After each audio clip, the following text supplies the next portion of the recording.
I want to start with something that is plaguing the developing world, the subcontinent as of now, the Indian subcontinent, and that is the issue of climate change. How can we help farmers who are facing the climate change challenge?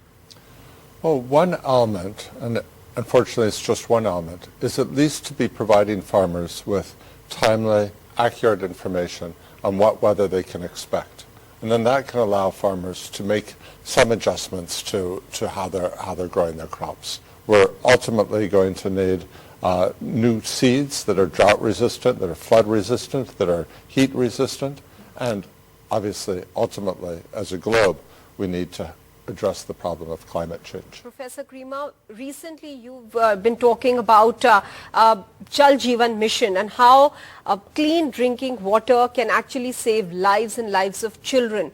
Tell us a little more about that, especially in a country like India, where in remote places clean drinking water is still an issue. So one area that I've been doing research in recently is on the impact of clean water on child survival. And to do that, we combined data from 15 different studies into a single analysis. These were all randomized trials, as is typical in medicine. When we put all the data together, we found a result that perhaps we weren't surprised to find that cleaner water helped save children's lives. We were surprised at the magnitude. We estimate that 1 out of every 4 child deaths could be averted by clean water. And because the government is putting in, through the Jal Jeevan Mission, they're delivering piped water, that's actually 90% of the battle. Jal Jeevan Mission is committed not just to deliver water, but to deliver safe water. And that requires treating the water, for example, through inline chlorination. By delivering safe water, we estimate there's the potential to save 1.35 lakh lives every year. And we're very pleased to be working with Jal Jeevan Mission and exploring ways to do that more quickly. Another important aspect right now, Professor Kremer, that continues to be, discussed in conversations is how to respond to a pandemic in future because of what we have gone through during the COVID-19 pandemic. We do have to expect that we're going to have new pandemics coming, and we can do some things to reduce the risk, but we also need to try to mitigate the damage if and when they do come. Many, many people died because we didn't have enough vaccines and they weren't available quickly enough. Well, next time, if we have foresight, we can be better prepared. We can make sure that there's plenty of vaccine manufacturing capacity, that there are stockpiles of the inputs needed to produce vaccines.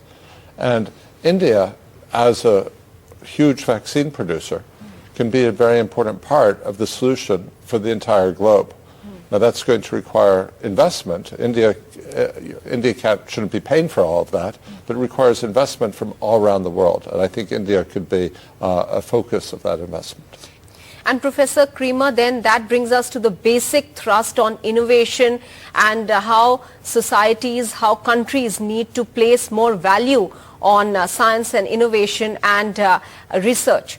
I'll give one example from an area that I did research on. We tested various ways to improve education, and many things we thought would work did not work.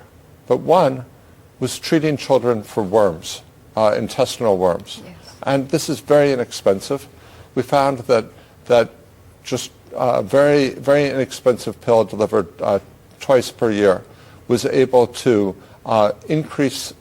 reduce school absences by 1/4, increase the proportion of girls going on to secondary school. And when we followed this up over time, we found that people who benefited from this program, when they were adults, they were earning 13 or 14% more. Now, based in part on this evidence, the Prime Minister decided to establish national deworming days in India.